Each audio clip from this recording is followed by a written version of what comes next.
All right, good morning, ladies and gentlemen. Welcome to the show. Today we're doing a live power hour. Figured why not?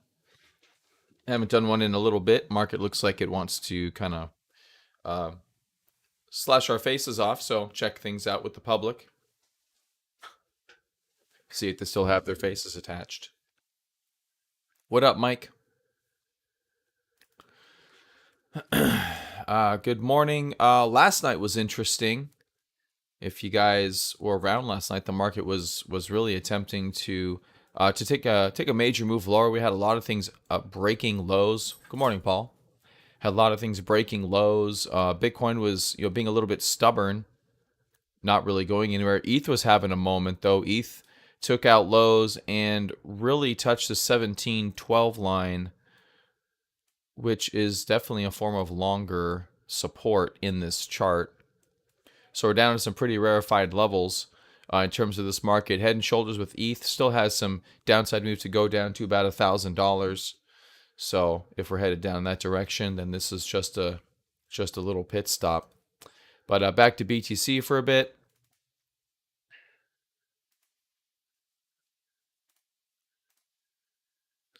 All right, so BTC not going too far. Still with one distribution day, so we're still in whatever kind of an uptrend this is. And hold on.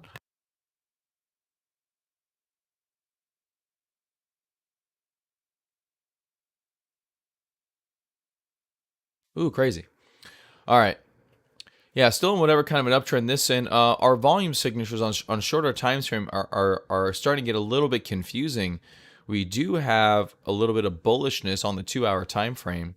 See the volume aggregation tool with some green histograms here. Greens are accelerating even as price is decelerating, so something is going to give at some point. Yeah, opposite of the NASDAQ. That's okay. They're not going to fully trade with one another. Nasdaq's actually, I don't think it's in a horrible position, quite frankly.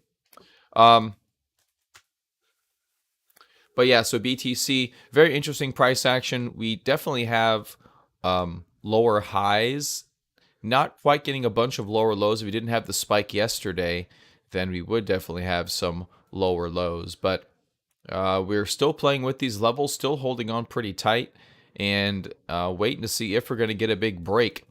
Bitcoin and Ethereum are the ones holding the market up right now. And as you already mentioned, Ethereum is sitting right on top of what should be longer term support, and Bitcoin is as well. The difference with Bitcoin is ETH just touched support last night. Bitcoin undercut support earlier in the month. And so that's a little bit of a concern, but higher volume candles, we discussed that. We'll see if we hold those and kind of rinse and repeat. But rinse and repeat isn't leading to any bullish action. I think it's going to take a big burst of volume to try to get us up. So far, the nickel and diming that they've been doing hasn't been working, so they're going to have to step in a little bit harder. Did get supported here, which created our symmetrical triangle, but so far, no major breakout. We do have alert levels. We have 4 of them right now. We got 31085, 3030. I think this red line is actually still an alert level. 2889, 829. Yeah, it's just triggered right now because we're sitting on top of it. So I probably should get rid of that one in lieu of, we'll do this one at 28,175. We'll do it right here. And I'll update that alert level. All right, 28,175. And then we also have the low here at 26,700. It's just an even 26,700. So those are the alert levels that we currently have. I guess I could try to make it look half decent. So far, the bullish alerts haven't been doing much for us. So that's where we're at in the moment with this symmetrical triangle. We pretty much have levels everywhere.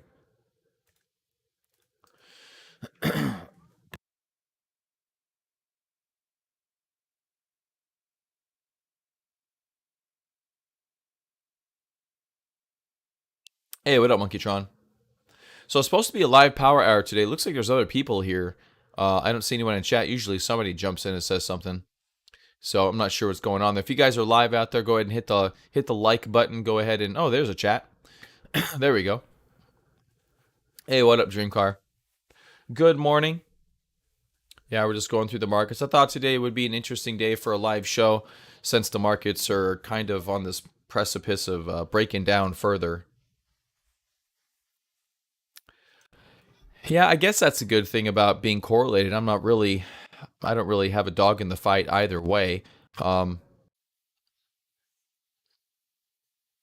Yeah. So if we're getting uncorrelated from the stock market, I guess one way you could view that is the fact that this is still a more risky asset class. If they're going to prop up stocks and they're going to start distributing cryptos, then I should say continue distributing cryptos, then that means they're still taking risk off. They're just not taking it off in the markets. But the stock market is definitely different from the cryptocurrency market. They have a lot. If you think about it, the stock market is extraordinarily diverse. You have lots of different opportunities, but unfortunately, with crypto, you don't have a lot of opportunities to invest in things that are different. Everything is basically the same. It's just a crypto. Still, even today, it's just a crypto. Whereas with stocks, you can make a choice. Do you want to invest in utilities? Do you want to invest in technology? Do you want to invest in lumber stocks, oil stocks? Each of those has their own little micro economy that they work within. But with crypto, that's really not the case. Everything is the same. It's just crypto. And so it's a little bit different. So to them, crypto would just be, and if you guys remember in the show a while back, we talked about how crypto is definitely a part of the global economy, but it's a smaller sliver, big enough to garner attention, but not big enough to affect anything. And so you're seeing here kind of the results of some of that, where they're still kind of distributing crypto or not interested in buying it, at least at the moment. But we'll see if that changes, if it gets support anywhere. So far, support's been a little bit harder to come by. We did have that a little bit yesterday, but subsequently, no real bounces. Got up to a breakdown point and subsequently failed at another breakdown point. It's just rinse and repeat with the market action right now. Apparently, the ETH drop was to do with the bug in 2.0 or something. They fixed it. Crypto people are clearly very jumpy of late. Oh, okay. Yeah, maybe. The funny thing about markets is that on the way up, they use any excuse to buy, and on the way down, they'll use any excuse to sell. So, it doesn't really matter what the news is. It's just the trend. A majority of a coin's move is with the trend of the overall market. Right now, that is not a good overall trend. We are definitely in a downtrend. Okay, so Bitcoin. What do we got here? All right, so that's Bitcoin. Tons of lower highs. Even recently in the past several days, it's been really hard to get off of the floor. This trend line and this red trend line are definitely coming to a head in 2 days. We'll see if we last that long. We could drop today. We could even break this trend line and try to bounce back up a little bit and test some of our alerts up here. But so far, the bias seems to be to the downside, as long with the rest of the market. Near protocol has been getting hammered. Doge is up today, which obviously means it's better than Bitcoin. Elon said so, so there you go. Yeah, probably another tweet or something. I don't know, but in these markets, most pops like that should be shorted. It's just the nature of the beast. All right. So you guys are watching a live preview of my Power Hour. This is a service that I offer. You can go to real-crypto.com if you're interested in the service. And basically, we go through the markets with varying viewpoints, trying to find signals and trying to find better courses of actions and try to make people become better traders and make wiser decisions. So if you guys are interested in that, we do the show every day, 7 days a week, unless I got something going on a day. And that's pretty much what we do. So appreciate you being here. Hit the like button, subscribe to the show, share the video with all of your friends. All right, let's move on to Ethereum. Which did have a rough night last night. Monkeytron talking about that a little bit. Mentioned a little bit earlier with Bitcoin, there was there's still some accumulation in this market, even though we have nothing but lower highs. We're holding this horizontal support. Same with Ethereum. You see the buying pressure's pretty much staying with the selling pressure. This volume aggregation tool. I don't have Luna later, Monkeytron. We can talk about it, I guess. Luna 2.0, 2.0, 2.0. 2.0 cubed. That's funny.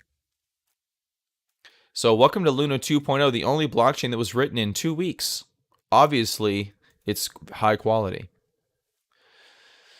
So yeah, Ethereum last night really got to a dangerous level. This kind of 1712, 2.0, 3.0. Yeah, there you go. I like that 2.0, 3.0. If I were an actual program, it would be 2.0.3, but 2.0, 3.0 sounds more funny. But yeah, so ETH got to a pretty dangerous level, to 1712. Really not too much to do with this over here, but more with these three lows that we spiked down to. Came right back down to that. But the problem here with Ethereum right now is, so a couple of things. Number one, we have this very large head and shoulders pattern, which you've actually had on here for a long time. I don't know when we started looking at it, probably over here in early April. The dead cross strategy, talk about like a 50 and 200-day moving average. I thought that already happened. If you want to elaborate a little bit on that, Aram. What's up, Aram? Happy to address it. Not exactly sure what you mean by dead cross. Usually that would be a 50 and a 200-day moving average cross. People in crypto have tried to pervert that to mean other moving averages, but it's the same thing in theory. It's when two moving averages cross each other. But yeah, a little more on that I can elaborate. Yeah, so Ethereum head and shoulders targets basically $1,000, 1,202, and obviously that's, it's hard to get penny to penny. So, down here near 1,000, which should put us pretty close to these prior highs, which we're already pretty close to. Actually, we're not too far from there.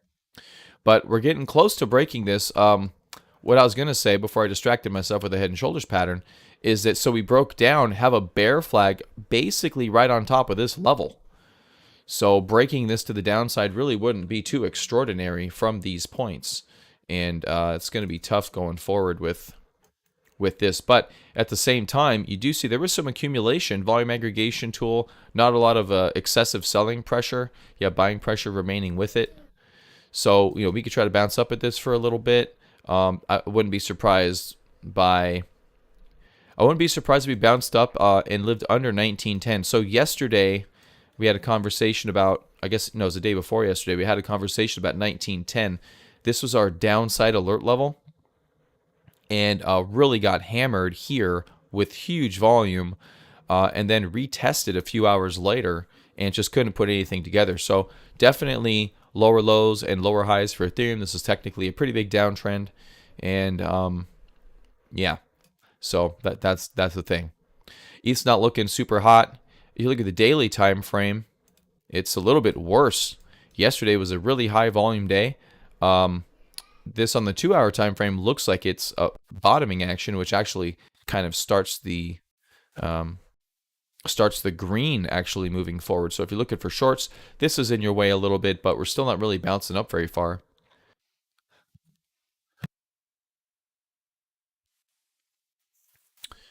Tesla doing good. Yeah, it is doing good out of that. Yeah, I think bottomed around 620. Yeah, we'll do stocks and Tesla later. But yeah, so Ethereum not really painting a beautiful picture here. This is a bear flag. We've already broken down from the bear flag. We're already underneath the low of the bear flag. While we have tested and we're not really rising on low volume, you're not getting a lot of good feels out of this thing, and it's a little bit, it's hard to say go long here because everything's just so bearish. But Bitcoin and ETH are the ones propping up the market at this point in time. So that's going to be that's going to be something going forward. If those two are able to hold up, then man, that really says a lot about Bitcoin and Ethereum in terms of what the market thinks about those two assets. It really does. And pretty much anything else holding very large support levels of the past couple of years. Most haven't. There are some others that have. I can't name off the top of my head, but this big structure, if this holds, that would be pretty good. You would argue that's good because it really looks like it just wants to Wants to slice right through 1712 and then go down and really fulfill this head and shoulders pattern is what it looks like it wants to do. Speaking of large head and shoulders patterns, is like I'm a newsman or something. That was a great segue. Hex. Hex, hex, hex. Oh my God, last night. Hex with a huge head and shoulders. We've also had this on the charts for quite some time, and that's our measured move. And we pretty much hit it. So I have a rule when it comes to measured moves. A 75% hit is a hit, and bam, that's your 75% mark. So we didn't get all the way down there to the 295, but we definitely hit 75% before bouncing back up. I'm not sure what that candle was, but I was looking at it. I'm like, damn, yeah, 46%. I saw it when it was down like mid 30s, and I was like, oh crap, this thing is crazy. And then it bounced back up pretty dramatically. We can look at it for definitely entertainment's sake here. So here's Hex on a 5-minute chart. Obviously, Uniswap, not the most liquid of exchanges, but I mean, here you go. So 5, 10, 15, 20 minutes to a low after a very high volume break. These volume candles don't even look like they exist, and then you end up with this ladder down over here. So pretty amazing things. Someone definitely purchased some down here in the 3 cent level, arguably a good buy point, you know. So hit our measured move target. Now we're right back up. Some semblance of a bullish formation. Nothing, you know, amazing. I don't expect Hex to go on a big rally here, but there's obviously some big holders in Hex. And lo and behold, what do we have with Hex here? Additional volume. Volume we haven't seen in a long time. Right there. Pretty big on the daily time frame. So that's pretty good. What you got there, Tevia? Want to check in and see if things have improved or are looking like they will fall apart while I sleep. For ETH, set your stop limit at 1705. Yeah, that's probably as tight as you'd want to put it. Hold on a second.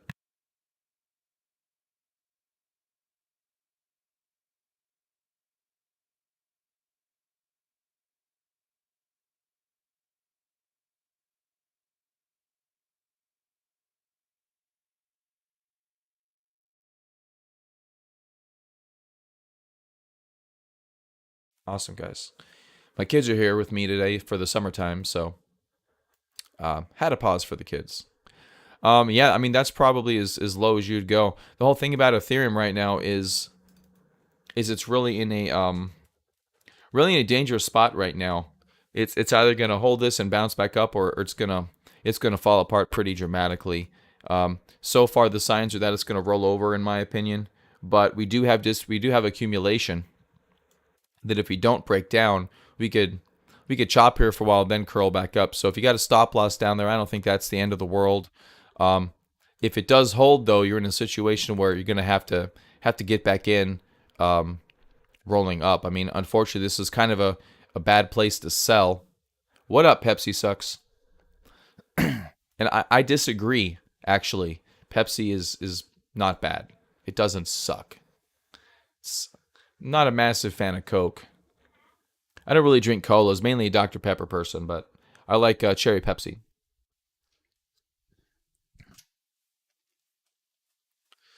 1400 to 50. Yeah, right? Nope. Yeah, that's it definitely did. It's a little bit of a different story this time around, but it's not that different. But I'm definitely not discounting lower Ethereum. I'm not sure where you jumped in, Mel, but cherry Pepsi's okay. It's a little better than okay. I do like cherry Coke a lot, though. I just want to give you crap because of your name. But cherry Coke's pretty darn good. What's up, Eth? You want to play Zelda? Okay. Did you get your list done with the pipe with the house? Okay. Okay. Yeah. Go ahead. You can play for a little bit. But when it comes 10, we gotta start. We gotta start at 10. Okay. All right.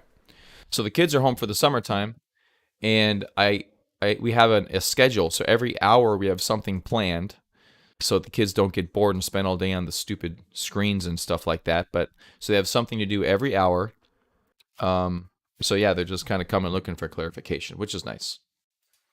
So ETH more established this time, if that's the right word for it. Yeah, Loopy, I think you're right. Established is a great way to put it. When you look at total value locked, and we've talked about this on the show in the past. is that DeFi is really and truly an amazing use for cryptocurrency. It's one of the few things that it can do that other things can't do. If you guys remember, let me timestamp this. So if you guys remember, back in the day, pretty much everything would rally, and everything was the future. It was the next YouTube. It was the next Amazon. It was IoT storage. It was file storage. Decentralized file storage. It was everything. And then come along in 2018. I think it was 2018. My dates are probably wrong, but I'm just going to say 2018. In 2018, stuff like Aave started coming out, where they were doing some type of yield, and it was very, very brand new. And then it started having other platforms popping. I don't remember all the history, so if someone knows the names in sequence, go ahead and post them in the chat there. And while you're at it, hit the like button, everybody. But yeah. But then you see right here what happened is, like, you look at the TVL on ETH, you're 400,000 in 2019. So I guess it started, late 2018.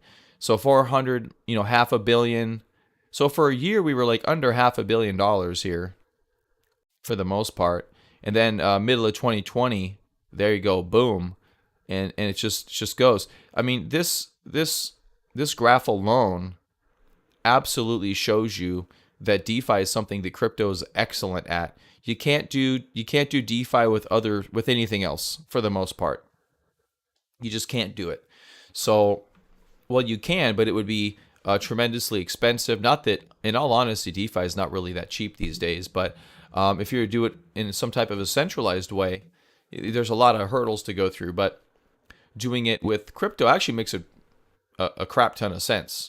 It makes a lot of sense. And ETH is the biggest player in the ecosystem. So ETH established? Absolutely, ETH is established. And it shows in the TVL numbers. You got 48 billion for Ethereum, 7 billion for BSC. Wow, Tron? Jeez, Tron. Look at you. Wow. That's awesome. I didn't realize that. We haven't looked at DeFi. Oh, Chronos just popped up. Like this second? What the hell is that? Wow, someone just what? 1.5 to 7 billion. Who the hell just throws around, what was that, $5.5 billion? That's insane. We've seen this a couple times on DeFi Llama. I'm not sure what that's about, but that's absolutely bonkers.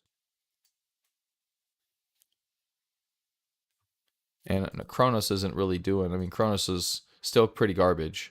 Yeah, still pretty garbage. So anyway, ETH established. DeFi is here to stay. Mel says, what is the market for DeFi, though, other than crypto tokens, right? So here's the thing. DeFi is a whole brand new it's whole brand new technology in reality. Super, super brand new technology. You don't even fully know what it's going to be used for yet.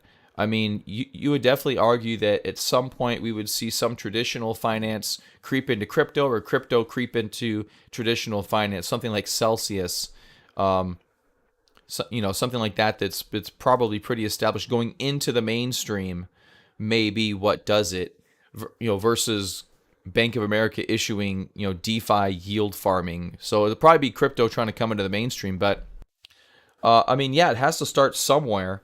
And crypto's a big ecosystem. $200 billion on Ethereum as of a few months ago, really, I guess the whole ecosystem, never mind Ethereum, but $200 billion, that's nothing to laugh at. Now, could be leverage on leverage on leverage, and maybe it's only like $20 billion, and I'll give you that, because you can go to one platform and you can borrow 80% and then rinse and repeat that a few times till you're left with like $6. And that could kind of fudge these numbers. So you cut this down, just say by a fifth, you get to about 50 or 50. How's math work? Something like that. Yeah, you get to like $40, $50 billion or something, but that's a decent chunk of change too. I mean, DeFi, Obviously has a lot of kinks to work out, but there's obviously value there. People like it. People use it. Apparently, a lot of people, like staking, and so they stake. They stake and they get their yield, and there's whole communities built around this stuff now. Tons and tons of communities. So, I mean, it's something to be aware of, to realize that Ethereum is the big dog in this DeFi ecosystem. BSC is kind of like, I guess it's similar. It's just, I don't know. Pancake Swap is obviously the biggest one here at 4 billion. And, they're not doing a whole hell of a lot. I don't know what's going on with Tron. Tron's getting some deposits here recently. So that's pretty good. But, you got Avalanche and Solana. Solana's been kind of up here hanging around. Obviously, he's taken it to the knees lately. Polygon. So all these ones, I'm sure Waves has just been, they took all their money out of Waves, and apparently they just put it into, where'd Kronos go? Kronos dropped back down. That's weird. Oh, now it's back up. Let me refresh this stupid screen. Nope, now it's back down. I'm very confused. Wait a minute, maybe they're very confused. Huh? Didn't we just see Kronos at $7 billion or some crap like that? The hell's happening? I'm very confused right now. Okay, am I wrong? Was Kronos just at like $6-7 billion? Somebody rewind the video. I don't know if I can rewind my own video. Can I? Let me look here. Oh, I can. Okay, I'm gonna rewind my own video. I gotta do it in my streaming window. I'm going full screen for a split second. Bear with me. Yeah, it's like $6-7 billion. Okay, I'm not crazy. All right, I just looked at it. It was there. Anyway, so apparently this website's got something jacked up. But the whole point of the matter is that Ethereum is real. Like, Ethereum is definitely real.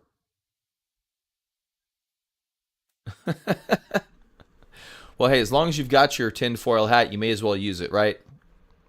Hey, if I had a tinfoil hat, it would be on all the time. Those things are fun. But due to inflation, I'm not going to make my own. I got to save that so I can burn chicken nuggies in the microwave.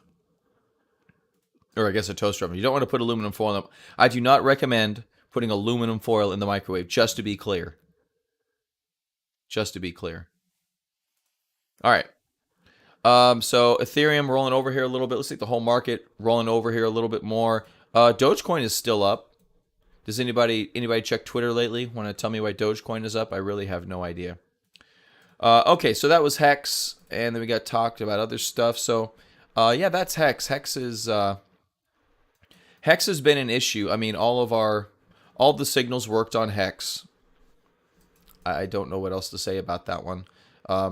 Not sure if it's worth buying down here. I mean, if you get it for 3 cents, you want to hold for 2 or 3 years, that may be an okay trade, but it's not what you're waiting for. All right, next up is BNB. BNB breaking the upward sloping trend line. Tried the 312.70. Didn't really get very far above it. Did hold it up there for a little bit, though. Still well below the breakdown point here.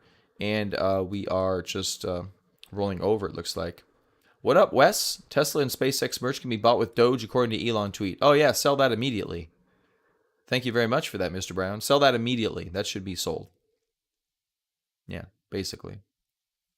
Yeah, it does look like Elon sneezed, Loopy, absolutely. All right, so yeah, not much there going on with BNB, just a rollover. If you're looking to short, you can find better shorts than BNB. BNB has actually been pretty stable.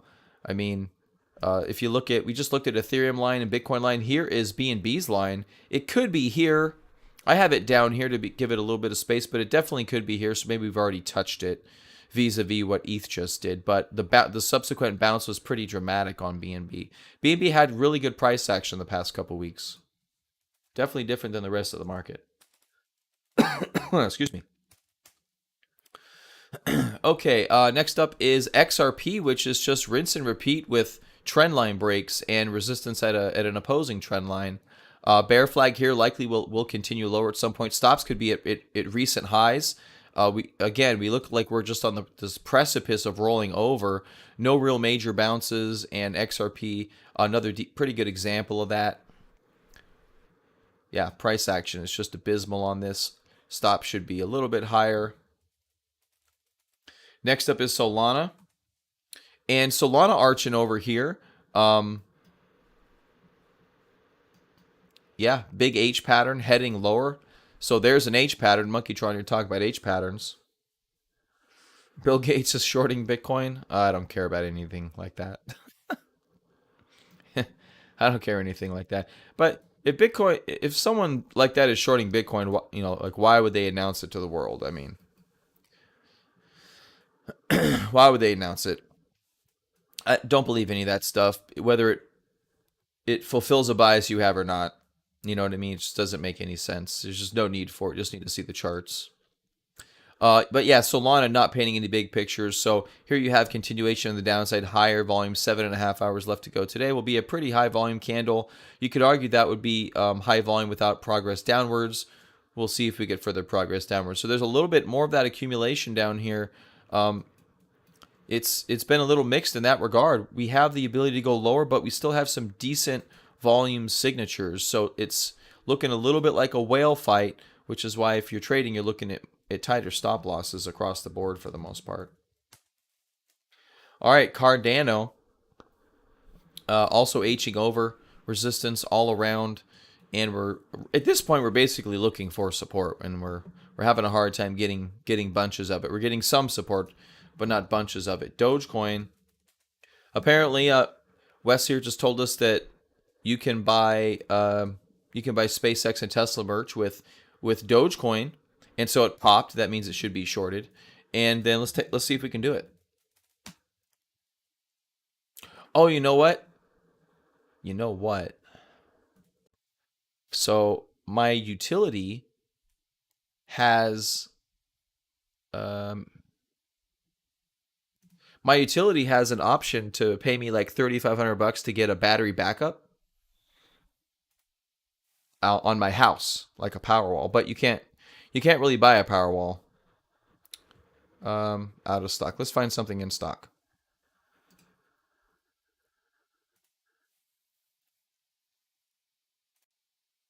Let's check out, see if we can buy with Doge. Let's. All right, I guess we'll go through it.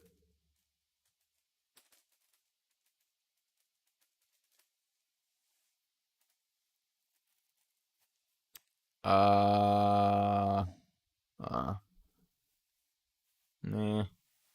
I'll pull this off screen. I don't really care too much typically, but you never know in the future what could happen.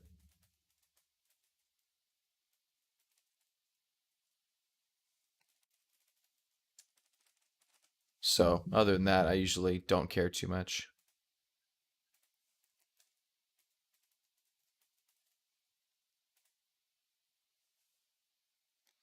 Not that it's too hard to do stuff anyways. Okay, so I don't see a place for Dogecoin.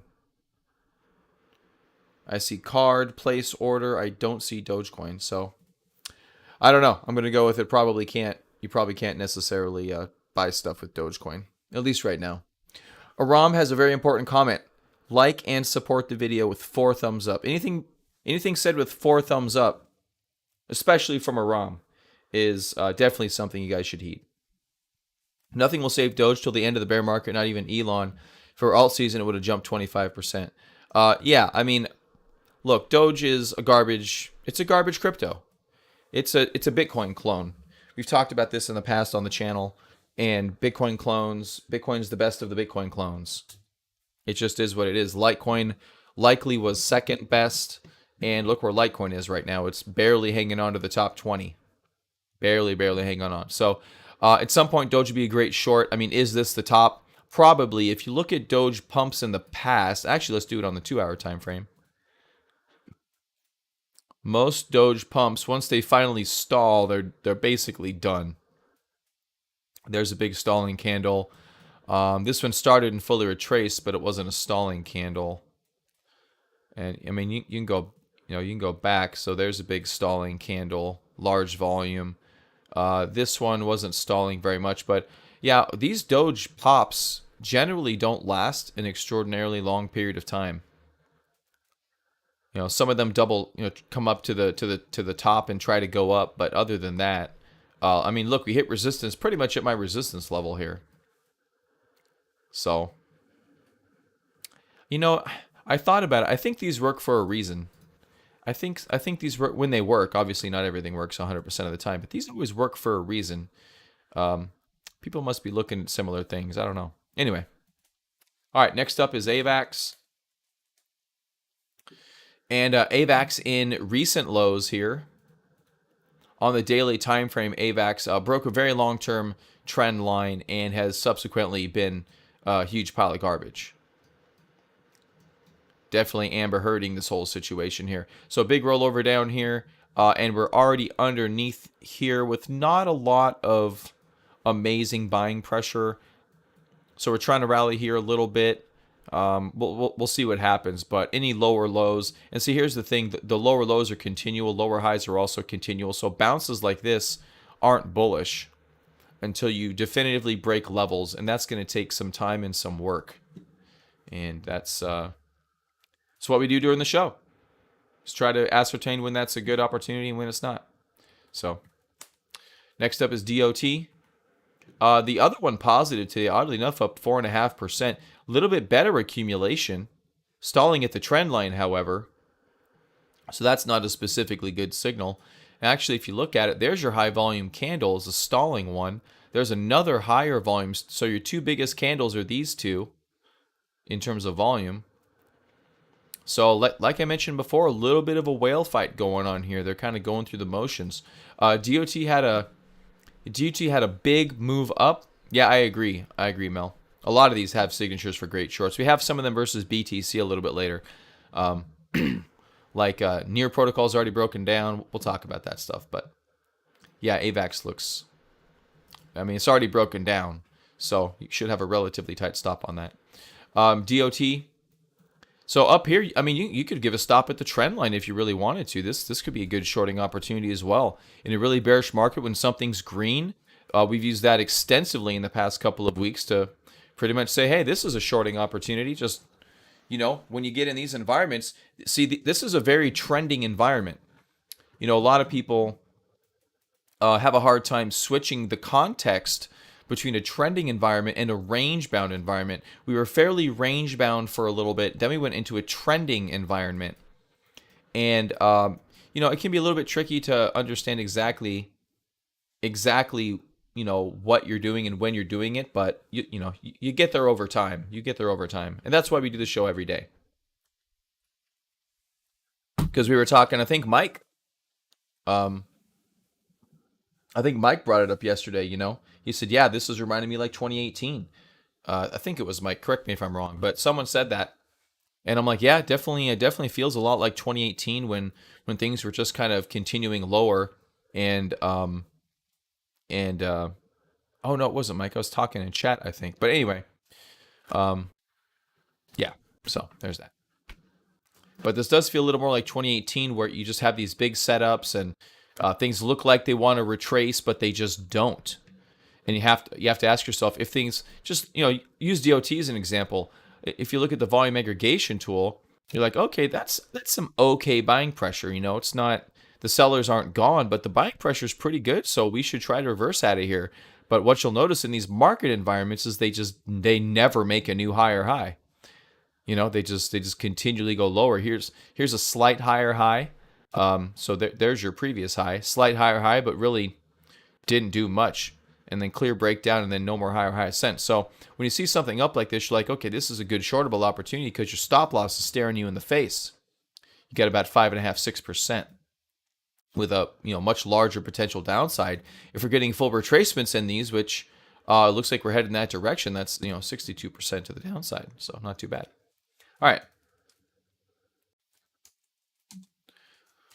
Next up is Shiba, which is apparently exactly flat right now. Oh, now it's up. Okay. You sent me a chart? All right. Cool. I'll pull that up in 1 second here. Let me talk about Shiba for a minute. Yeah, so Shiba, we talked about this one breaking down from here.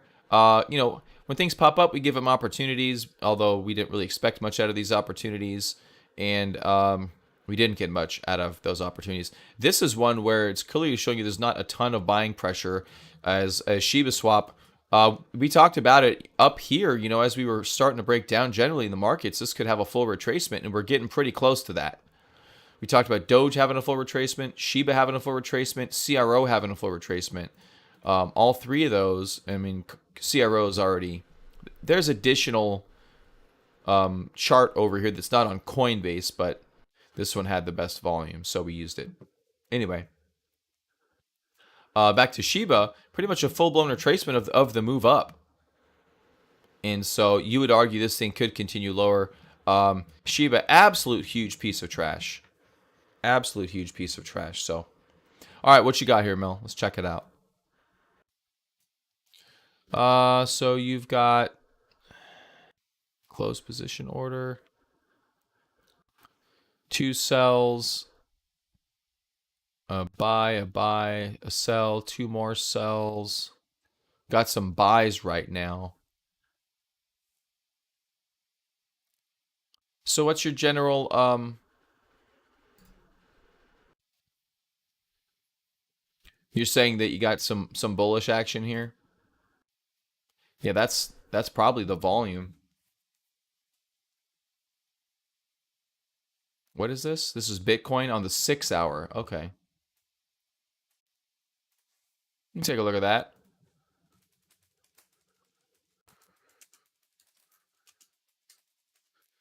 We'll timestamp this one, Mel. 4150, got a 6 hour chart.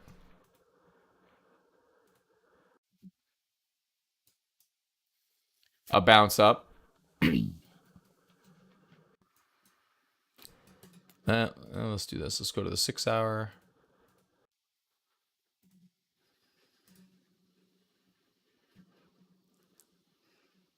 Bam. Yeah, see that's a good candle in the 6 hour. That's a really nice one.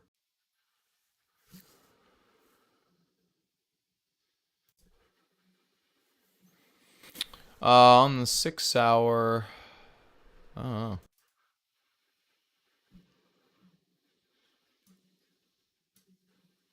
Hey, what's up, Tyler? Bottom price target I have in mind for Bitcoin. This one's definitely a bit trickier than prior cycles because this isn't following the traditional Bitcoin boom and bust cycle. I don't have a specific target to the downside, but there are we have levels that technically get valid about every $2,000 to $4,000 from here all the way down to like 10K. So yeah, that's pretty good. Yeah, that's good, Mel. Yeah, I'm not mad at it. I like your algo. I'm assuming you've done some good work on it since you showed it to me last. Yeah, 3 buy signals. Does it ever tell you why it's buying? Yeah. So a nut move here, it's gonna take some volume for sure. It really is. But the thing is, Bitcoin looks like it's the only thing holding up. And here's the problem with that: if Bitcoin gives it up, the alts are gonna just die. So it's absolutely gonna die. The ROC's up. I'm not sure if I have the right ones. Yeah, maybe we can do that later. All right, let's continue on.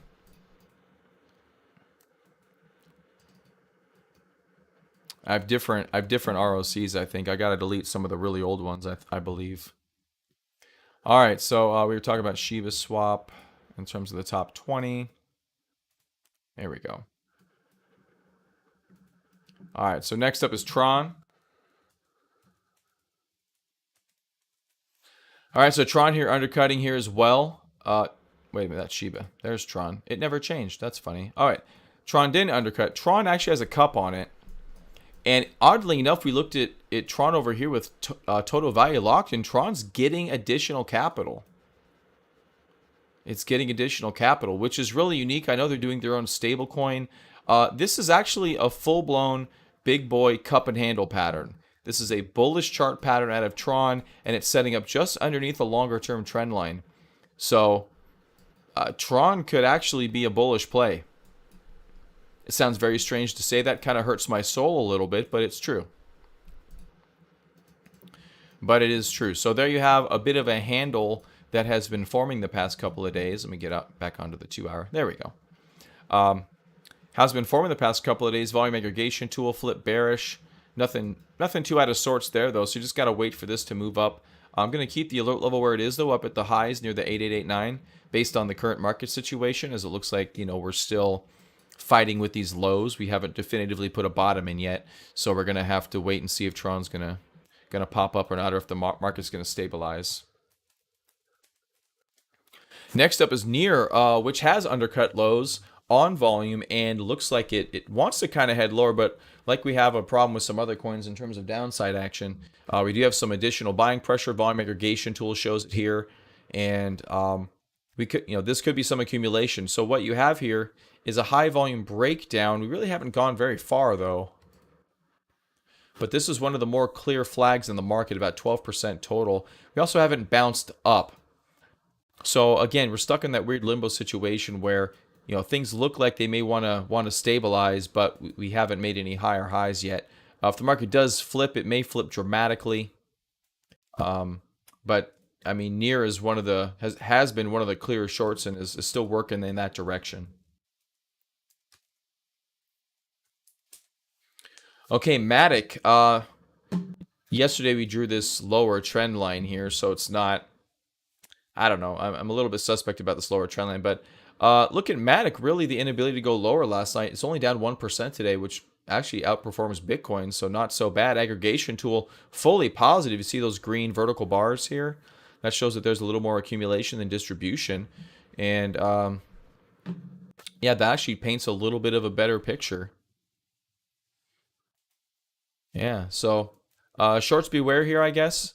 If the market does roll over, I mean, I guess it could get taken down to the woodshed with everything else, but it would have to be a clean break. ETH and Bitcoin are kind of holding us up at the moment. Some of these others haven't dropped, like Matic hasn't dropped, even though Near did.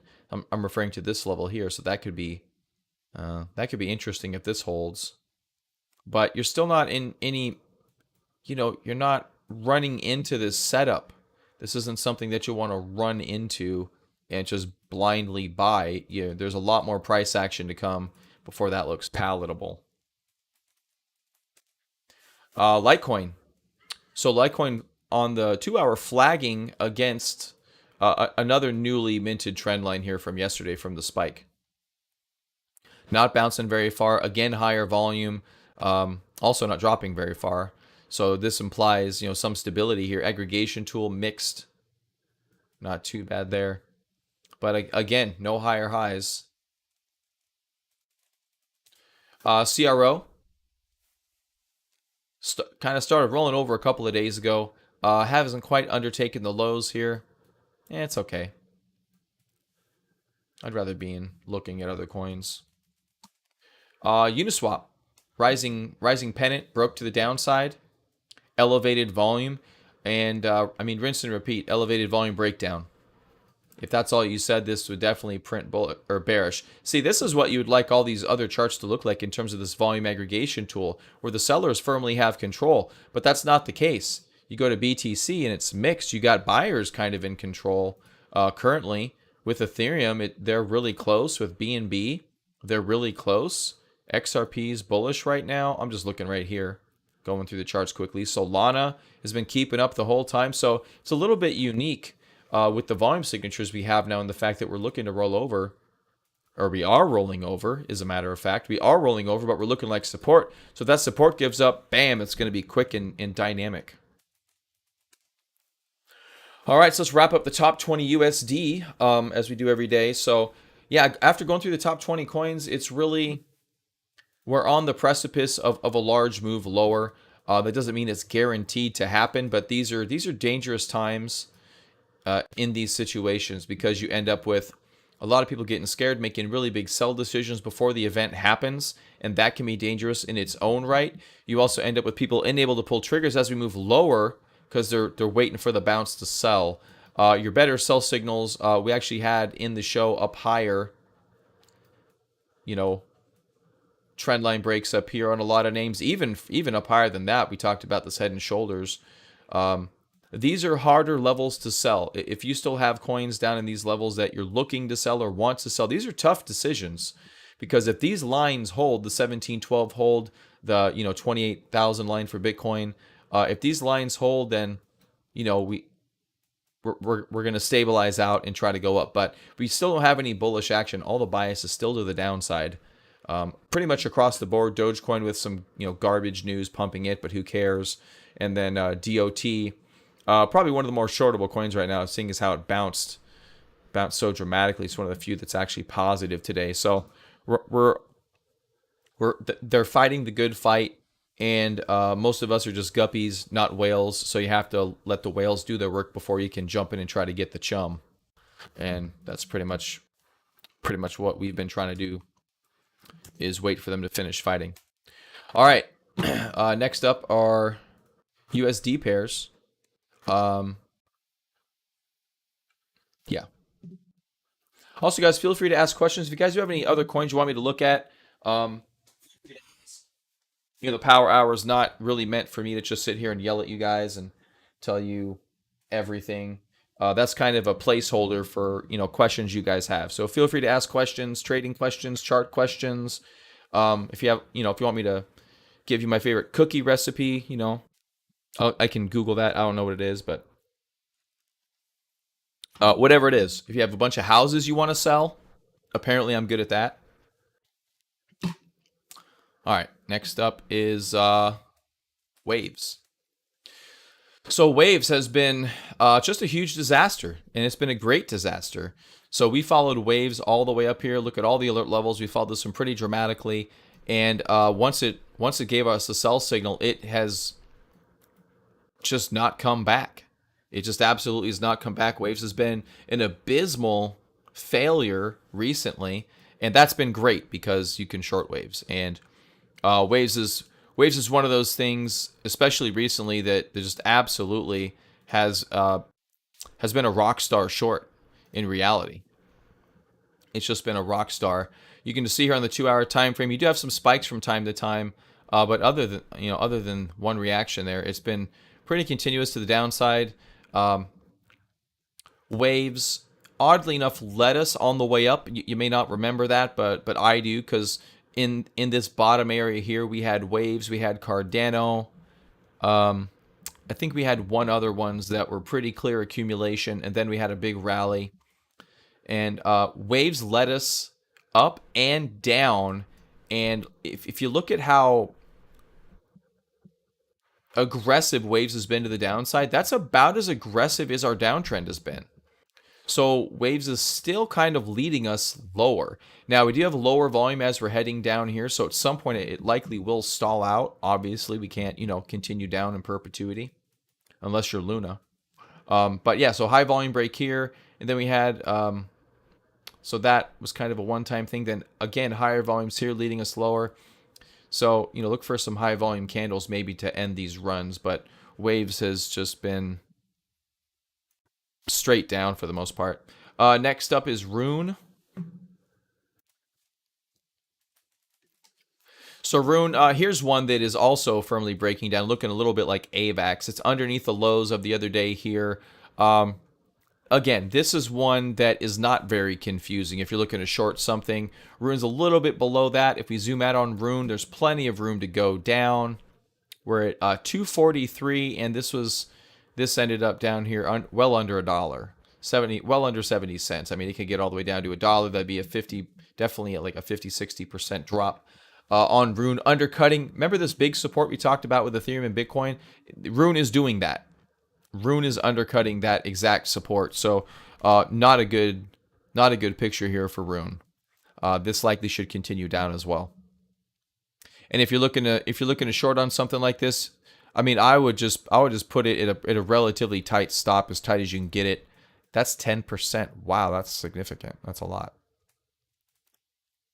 I was thinking that'd be 4 to 5%, but that's 9.5%, 10%. So your stop's got to be 10%, which makes it a bit of a smaller position size. But If that's something you want to do, that's an option you've got, obviously. Let's look at some BTC pairs. And it was funny, as I was typing my timestamps today, I think I changed one of them. It's the same ones we talked about yesterday. Interestingly enough. All right, EGLD. Yesterday was really on the chopping block and continued to get chopped. Lots of chop here. This is a great volume aggregation signature for something to go lower, and that's about a 4% stop loss. EGLD really had a good run up, and if the market's over, it's probably also going to have a good run down. So it looks like there's your ICO, and just lots of downside from here. So if you're looking to short this thing, the market that's the bias right now, short. So that's why we're looking at all these in that regard. But that's firmly lower. Next up is Ethereum. We didn't talk about ETH yesterday. This was a one adjustment, but I think Monkeytron pointed it out during the show yesterday. Clean break of the pennant. So there's the pennant that you were talking about, and yeah, definitely a clean break of that. Oh, and that also broke that range. Ouch. So that's a little bit dangerous. That broke this range in Ethereum, and we'll have some support here to 055. Other than that, we may come hit this trend line again. This ETH BTC chart has a lot of information. I can't say it's extraordinarily useful because I do believe that Ethereum and Bitcoin are number 1 and 2 in this market by a wide mile. So we'll get supported at some point, but this is just general price action stuff. Doesn't say anything bad about Ethereum. But yeah, breaking that, you got 5.5 on the table, and then 3.5 it looks like. Yeah, that being that particular trend. If that breaks, yeesh. I got my yeesh face on, like, that's gonna get bad if that breaks. But even that's a significant amount lower. Yeah, it's about 40% lower on BTC. So yeah, ETH last night with all that action didn't do it any favors. And so here's a low volume rally on the Bitcoin chart. See, this is what it should have looked like on the USD charts right here. Low volume rally, looking like it wants to head back down in the original direction, which is lower. All right, Rose.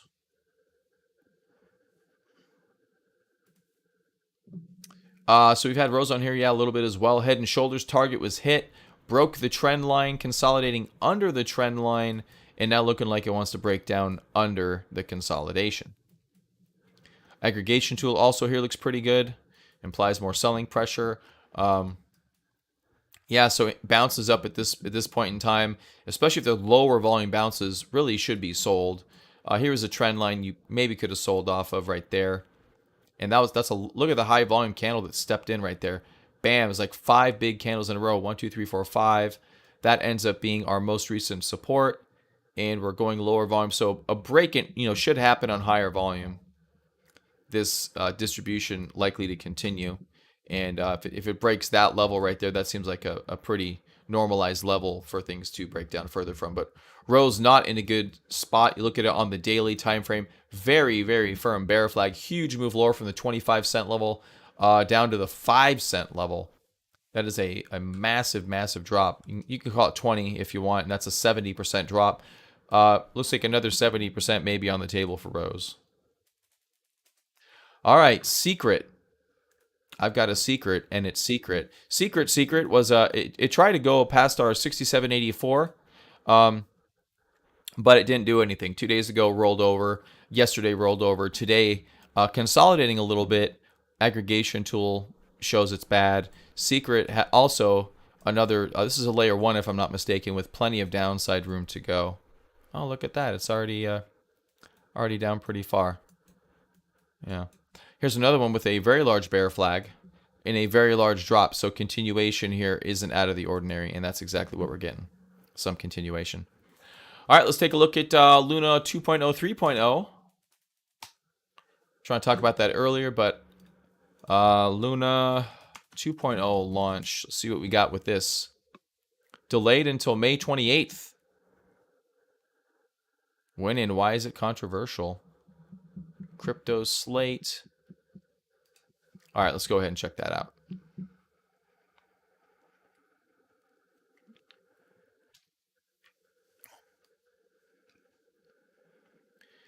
going to take place on or around May 20th at 6 Greenwich Mean Time.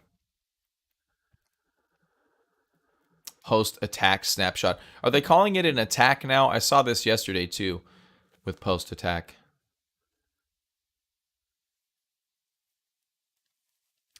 So, in case any of you wondered, can you create and launch a blockchain in 2 weeks? The answer is no. The answer is no, you can't. So, yeah. This just seems like a garbage show.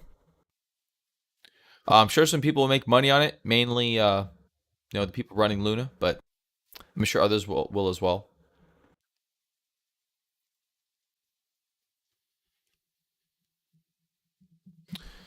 So looks like it was pushed back. Everything says is forthcoming, forthcoming, forthcoming. I don't know what the rush is here, but this is basically a big old shit show and probably should just be avoided, unless you like this kind of drama and want to play around. Then go for it. Absolutely, should be a lot of fun, but not a lot of fun for people that are actually interested in their funds.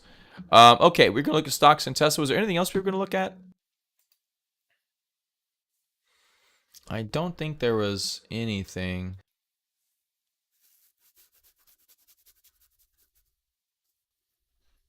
Nasdaq temporarily pushing Bitcoin higher. TV went to bed. Yeah, okay. All right, let's take a look at stocks and Tesla.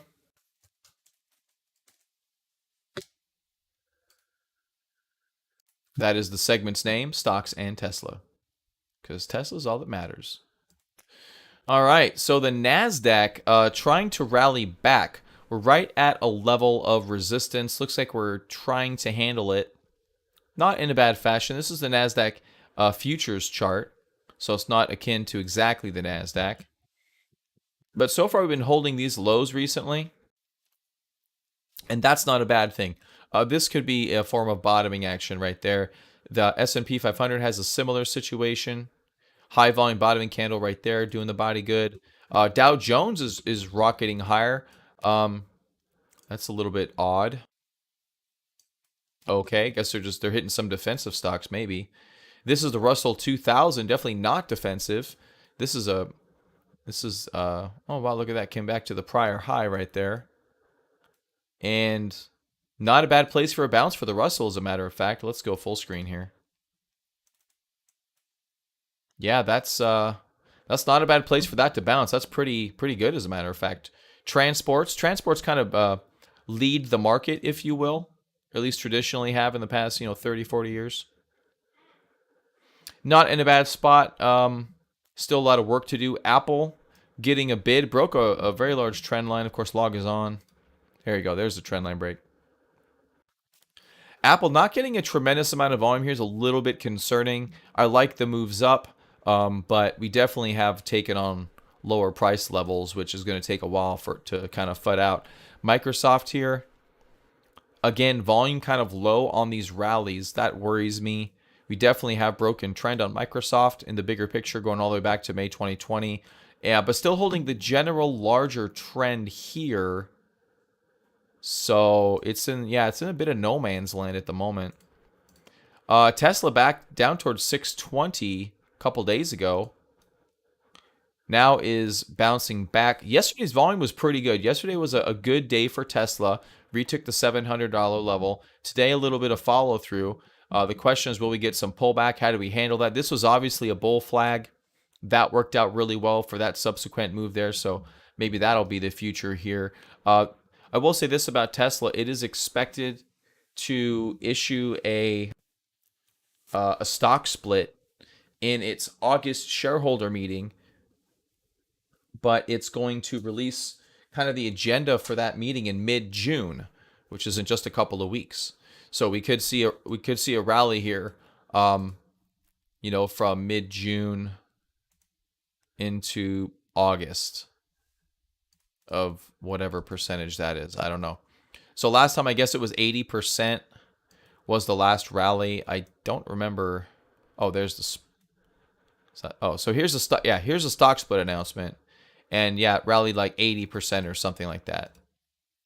Looks like more than that. They said 80, but it looks like some. So if that's the announcement, If we were to rally 80%, you're into all-time highs again. And that would put you up at, wow, $1,400. We didn't actually do the numbers yesterday. So that's a little higher. Obviously, let's just take it from here. So 13. So I don't know, arguably right back to all-time highs here. I guess one of the questions is, what kind of potential pattern could that put in? Actually, these are all garbage now. That trade's dead. And get rid of some of that. Most of that, as a matter of fact. Get rid of that. I'll get rid of a lot of stuff.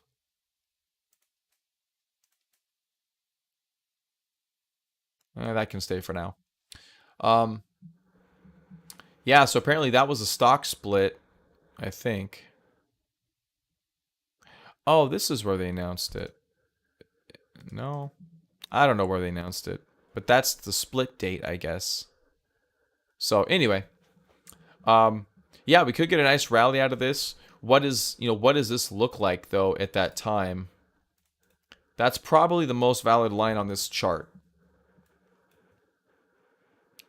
But we are definitely down lower levels on Tesla. I got no issues with it right now. I got zero issues with it right now. Some risk on stocks, see how they're doing, maybe as context for how markets might be looking at crypto. Yeah, what did you have in mind? That's kind of what we're already doing.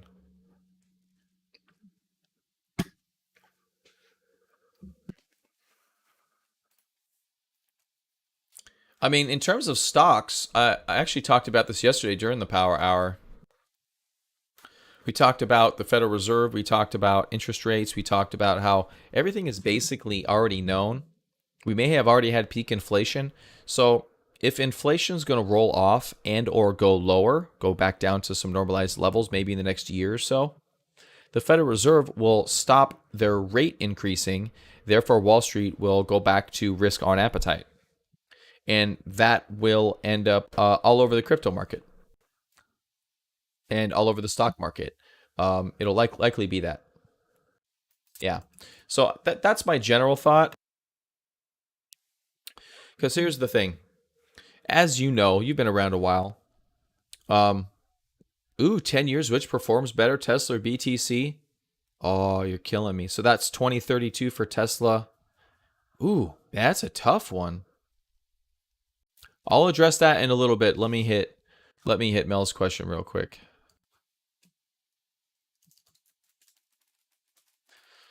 So to answer your question directly there, Mel, about kind of how the stock market could potentially affect the crypto market, it has to do with risk appetite. And that's basically what it is. So if the risk appetite is gone, then you see Bitcoin tanking. Because Bitcoin is part of the global economy. If you want Bitcoin involved in the world, it's going to get involved in the global economy. That means investment banks and hedge funds and other institutions are going to be investing in it. Therefore, they're going to put it in their basket of assets and will trade it appropriately according to their risk profile. At least to my understanding, every firm on Wall Street or elsewhere basically starts with a risk profile. And they adjust their portfolio, according to said profile. So when things are risky, they get rid of lots of assets, and crypto being the most risky asset, they will dump crypto. So if I'm right about the Fed and I'm right about interest rates, you could be looking at a situation where in recent history, they're looking at rates increasing, and so they rebalance portfolios. They modeled things forward. They're understanding the Fed's going to make certain moves, and if the Fed makes those moves, then things should settle out. And eventually, once the Fed kind of pauses all that rate hiking, we will be able to go back to kind of some more normalized price action. It probably won't be as feverish as we've been in the past several years, especially because of COVID, but it may look more like this. We may get back to some more normalized price levels here, where options trading is going to get a little bit trickier, but the market will kind of at least be normal again. And, not like this. This is all inflated. This is all inflated money here since COVID, obviously. I don't know what you call that. That's obviously not inflated money, but most of that is all inflated money. So, crypto was for the most part, risk on. You saw, Bitcoin, then alt seasons, and it was good to go.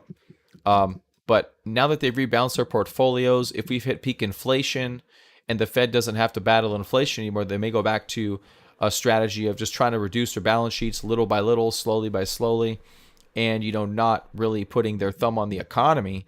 That's going to bring everything back up. So, yeah, I think that's pretty good.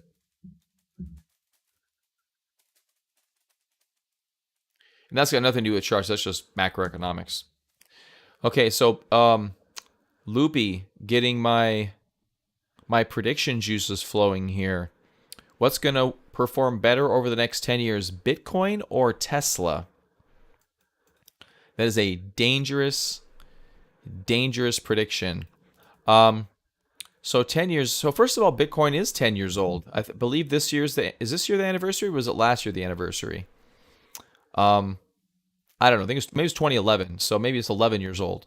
So Bitcoin in 11 years has been like the best performing asset, almost probably in history, actually, in terms of not a garbage altcoin piece of crap.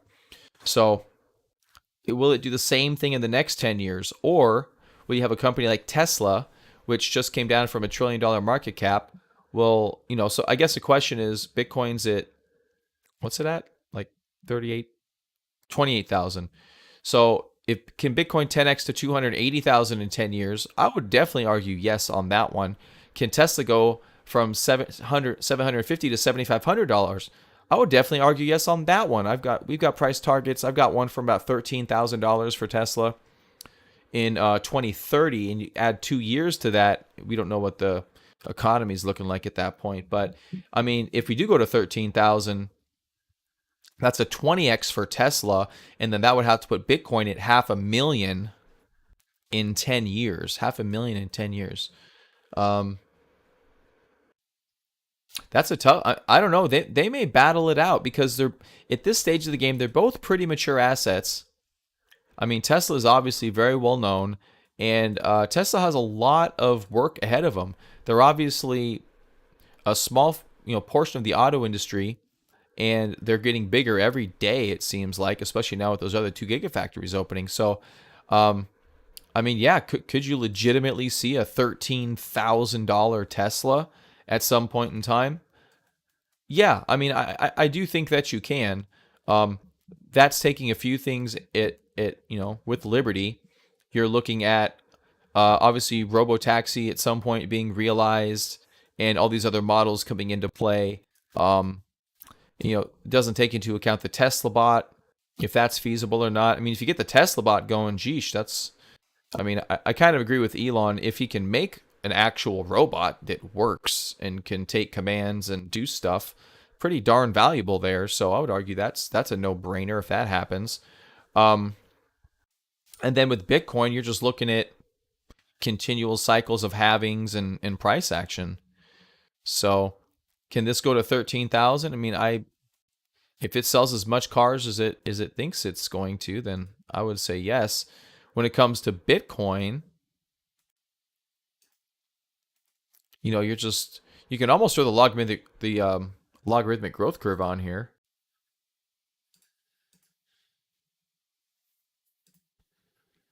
And just, I guess, kind of see for yourself, even though it can't really go out that far. Log scale. Sheesh. Let's get aggressive. So this is what, 20, let me just do it on my screen here. 22, 23, 24, 25, 26 would put us up. 2026 would put us up at 750,000 per Bitcoin if this logarithmic growth curve is to be believed, which maybe not so much now. Maybe get to 400,000, and that's only in 5 or 6 years. Man, that's a tough question, man. There's there have to be a lot of assumptions to go out 10 years. I would argue that anyone that makes 10-year predictions are mostly wrong. I mean, Microsoft was sideways for 15 years. Who the hell predicted that? That's a tough one. Yeah, so I don't know. I'd say obviously put money in both. You gotta have Bitcoin. You gotta have Tesla. That's about it. And SpaceX, if you can get it, that's where all the growth is coming in. I mean, Elon is developing industries, and there's nothing better than when you create a market. Bitcoin created the cryptocurrency market. Tesla created the electric vehicle market, and SpaceX is creating the commercial space market. It's just anytime you create an industry and have that kind of an edge, it's almost insurmountable. There's going to be people that come in and try to do things, but um, those industries just tend to thrive because everyone's just playing catch up, and yeah, they're just playing catch up. Rinse and repeat. You look at Apple, Samsung playing catch up, but they're selling more phones than Apple, but they're still not making as much money.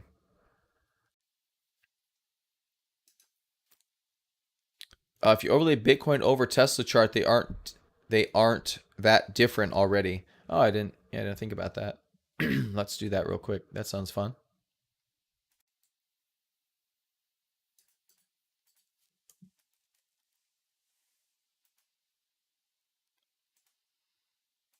Oh yeah, that's funny.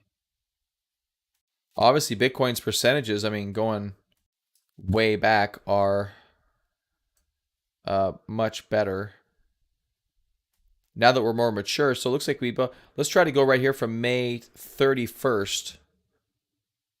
I guess that's kind of an arbitrary, but they both do the same type of a thing, right? Oh yeah, let's go since COVID. Wow, is that Tesla outperforming Bitcoin? It is. Since COVID, Tesla has outperformed Bitcoin. That's interesting. Pretty close though. Yeah, that's pretty good, Laszlo. That's pretty good. That's close. As close as you can get, really, for two kind of crazy ass assets. Very interesting. What's crashing? Markets? Ooh, 249. Yeah, we are going down, aren't we? All right, let's wrap it up. Wrap it up, ladies and gentlemen. So hey, thanks for joining me today. We do these public power hours from time to time, mainly so I can stay relevant on YouTube. If I can be honest with you. Um, no, but in reality, it just gives you guys a kind of a preview of what we do during the power hour. We have some tools that you get access to that you don't see during the show, during these live previews. So if you're interested in this, we go through the markets. We talk about portfolios. We talk about trades. We talk about pretty much everything when it comes to these markets, and try to stay as prepared as we can for the events to come. And we make it so that you guys can do what you want to do with your portfolios. Uh, Nothing more, nothing less. I don't shove trades, but I definitely offer perspectives and try to give potential trades. And if you guys want to elaborate on stuff, obviously I do that. You can head to real-crypto.com, hit the services, and if you're interested in getting joined in with the Power Hour, which is one of the better deals in crypto, in my opinion. Also, I've been told that. So, but yeah, it looks like we're rolling over right now a little bit. Dogecoin already down 3% from that kind of a garbage pump that it had. But yeah, wrapping up, we are definitely looking like we want to head lower right now. If we were to rally substantially, it's going to take a ton of volume to step in. It's going to be a thing, and you just kind of have to watch the charts, unless you have a hard stop in the market, in which case, hopefully it doesn't get hit if we do get a bounce. But the market right now, not really that interested in going higher. We've had plenty of opportunity here over the past couple of weeks to try to launch an offensive to the upside. Been unsuccessful so far. Volume increasing to the downside, even with a large bottoming candle right there. Overall, the bias is still down, and there's really no kind of stopping it, unless you get a really big green candle, which so far hasn't transpired. And these markets are feeling a lot more like '08, or I'm sorry, 2018. And that's about all she wrote. All right, guys. Have a great day. Stay safe out there. Hope to see you guys on the show. Otherwise, I will